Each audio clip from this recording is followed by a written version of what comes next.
तो हेलो बच्चों, good morning. कैसे हैं आप सब? उम्मीद करते हैं बाबू कि आप सब बहुत अच्छे होंगे। और हम आपके बीच लेके आ गए हैं नए शस्त्र के लिए, नए शस्त्र 2027 के लिए बाबू। साइंस फिजिक्स का चैप्टर नंबर 1, प्रकाश का प्रवर्तन एवं अपवर्तन। तो आप सभी विद्यार्थी, आप सभी बच्चे मेहनत से पढ़ेंगे, 2027 में आपका रिजल्ट बेटर बने। तो बाबू आज हम चलते हैं इस चैप्टर में। आपका जो लास्ट वीडियो था, लास्ट क्लास में हम बताए थे आपको, और आपको जो पढ़ाए थे लास्ट क्लास में, वो था अवतल दर्पण एवं उत्तल दर्पण का उपयोग। बाबू आज की क्लास हमारी होगी, आज की क्लास जो होगी वो होगा अवतल दर्पण एवं उत्तल दर्पण में अंतर। आज का जो क्लास होगा मेरा क्या, अवतल दर्पण, अवतल दर्पण एवं उत्तल दर्पण में, एवं उत्तल दर्पण में अंतर। तो बाबू आप सभी स्टूडेंट वीडियो को एंड तक देखेंगे, और बाबू आप सभी कमेंट भी जरूर करेंगे बाबू, है ना। कमेंट जरूर करें आप सभी कि आपको वीडियो कैसी लगी। तो हम चलते हैं अंतर की तरफ।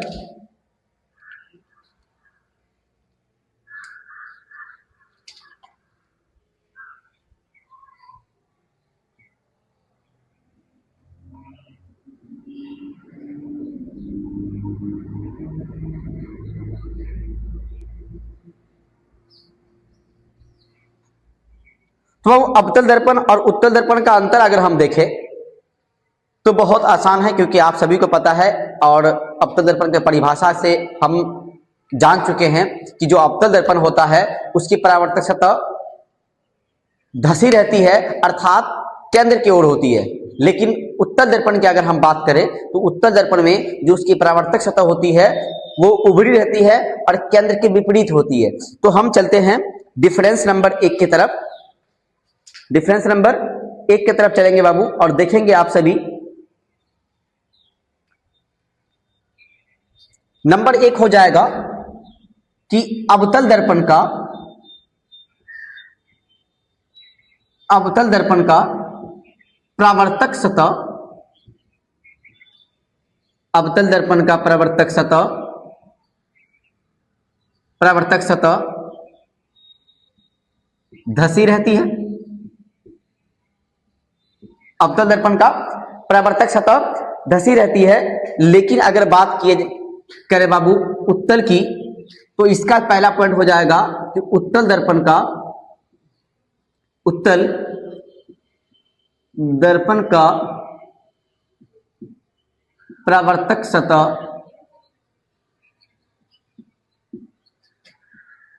उभरी रहती है।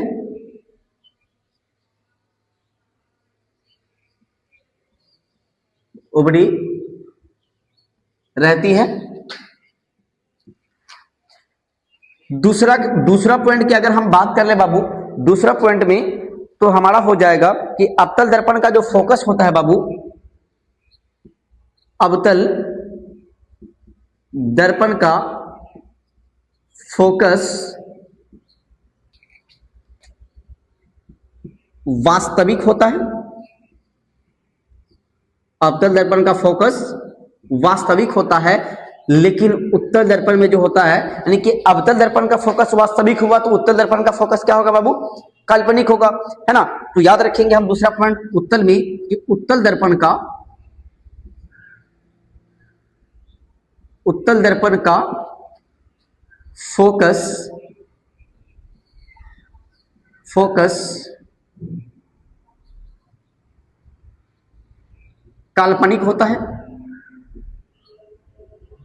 उत्तल दर्पण का फोकस काल्पनिक होता है बाबू। अगर हम बात करें कि अवतल दर्पण में, अवतल दर्पण में किसी वस्तु का प्रतिबिंब कैसा बनेगा, तो याद रखना बाबू कि अवतल दर्पण में किसी वस्तु का प्रतिबिंब वास्तविक और काल्पनिक दोनों प्रकार के बनता है। यानी कि अवतल दर्पण वास्तविक एवं काल्पनिक प्रतिबिंब दोनों प्रकार के प्रतिबिंब का निर्माण करता है। तो याद रखिएगा कि अवतल दर्पण में अवतल दर्पण में वास्तविक एवं काल्पनिक दोनों प्रकार के प्रतिबिंब का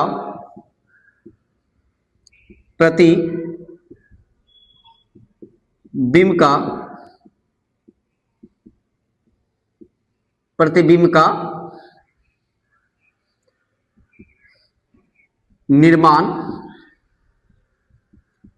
होता है। लेकिन यहीं पे अगर हम बात कर ले उत्तल दर्पण की, तो उत्तल दर्पण में बाबू याद रखना, उत्तल दर्पण में केवल और केवल काल्पनिक प्रतिबिंब ही बनेगा।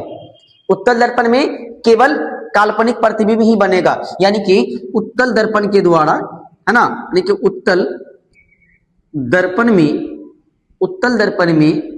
केवल काल्पनिक प्रतिबिंब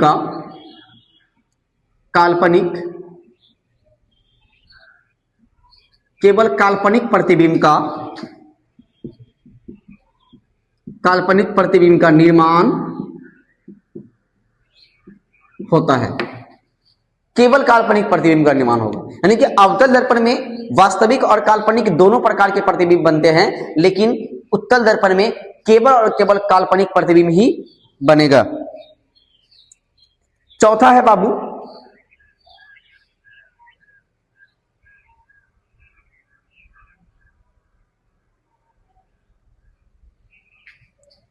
चार नंबर में देखिएगा कि अवतल दर्पण द्वारा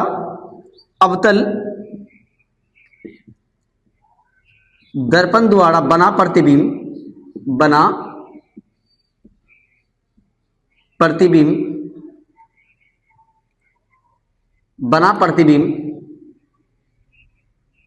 प्रतिबिंब वस्तु से, है ना, बना प्रतिबिंब वस्तु के आकार से बड़ा या छोटा या बराबर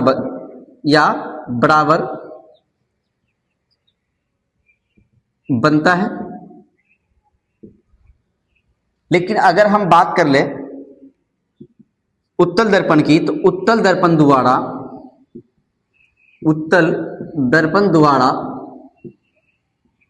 बना प्रतिबिंब वस्तु के आकार से छोटा बनता है। वस्तु के आकार से छोटा बनता है। वस्तु के आकार से छोटा बनता है। तो बाबू आप सभी स्टूडेंट इसको अच्छे से याद करेंगे और बिल्कुल आसान भाषा में है बाबू। अगर हम बात कर ले 5 नंबर पॉइंट का, तो 5 नंबर पॉइंट हम एक और लिख सकते हैं बाबू कि अवतल दर्पण को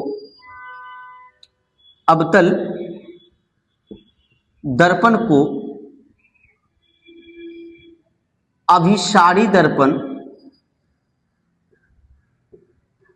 कहते हैं। 5वां पॉइंट इसका क्या हो जाएगा बाबू कि उत्तल दर्पण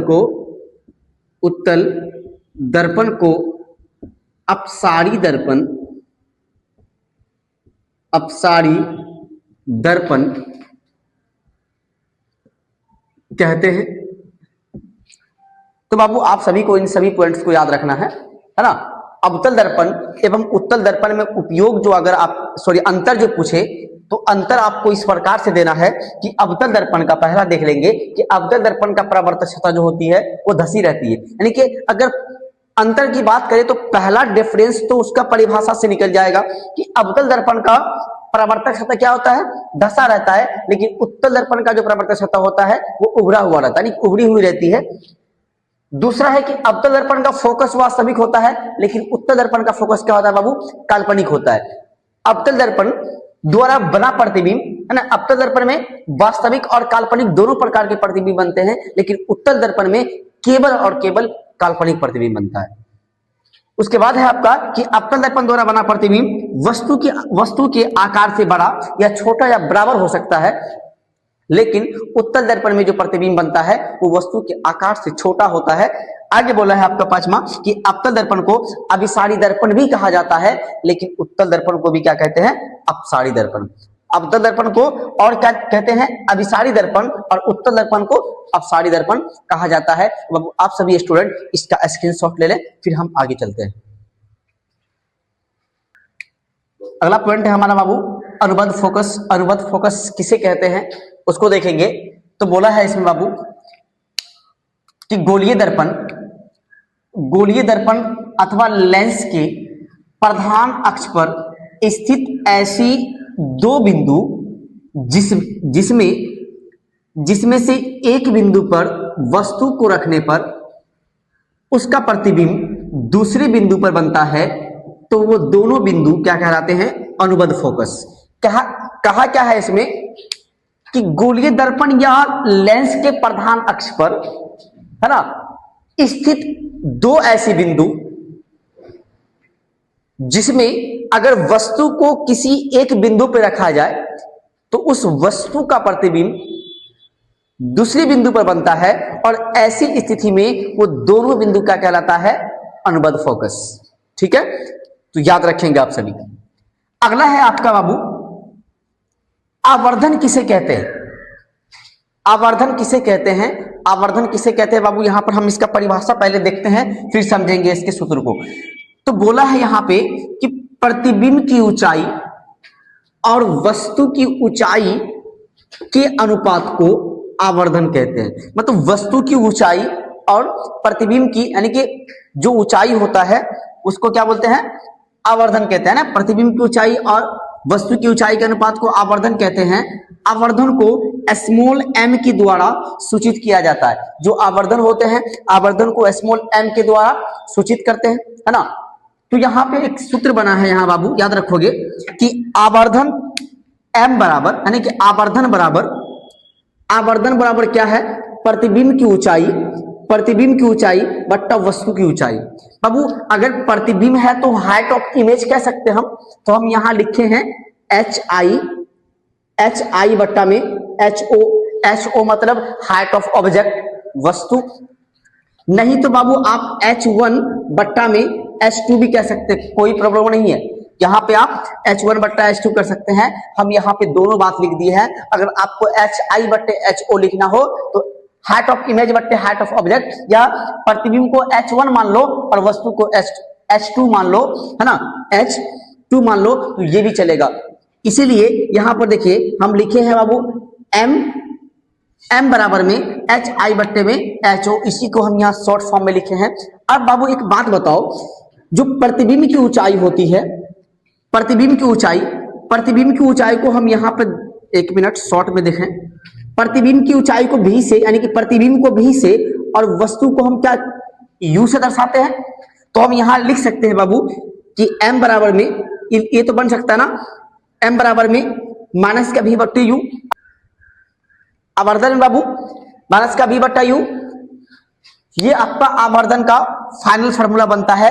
इस फार्मूले को आप सभी याद रखेंगे बाबू कि आवर्धन m बराबर क्या होता है। ये कई बार पूछा गया क्वेश्चन है और हर बार पूछा जाता है ना। तो आप सभी स्टूडेंट, है ना, इन सभी को मेहनत से और बड़े लगन से याद करने बाबू, है ना। इस चीज को आप सभी नोट कर ले, ठीक है। और आप सभी इसको नोट करके पहले इसका स्क्रीनशॉट ले ले बाबू। आप सभी ले लिया स्क्रीनशॉट, चलिए। तो बाबू आप सभी इसको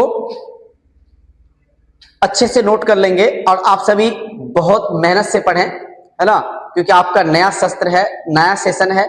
नए सेशन में आपको हम प्रत्येक चैप्टर का class by class, part by part आपके बीच लेके आएंगे। और जितने भी सब्जेक्ट हैं, फिजिक्स, केमिस्ट्री, बायोलॉजी, 10th के साइंस में, उन सभी को हम क्लियर करेंगे बाबू। तो आप सभी हमारे चैनल को लाइक जरूर करें और कमेंट में जरूर बताएं बाबू कि आपको वीडियो कैसा लगा, ठीक है। तभी तो हमको पता चलेगा कि हमारा, है ना, पढ़ाना आपको समझ में आता है या नहीं आता है। तो आप सभी स्टूडेंट कमेंट जरूर करें कि आपको वीडियो कैसा लगा, आपको पॉइंट समझ में आया या नहीं आया। ठीक है बाबू, आप सभी से हम मिलते हैं नेक्स्ट वीडियो में।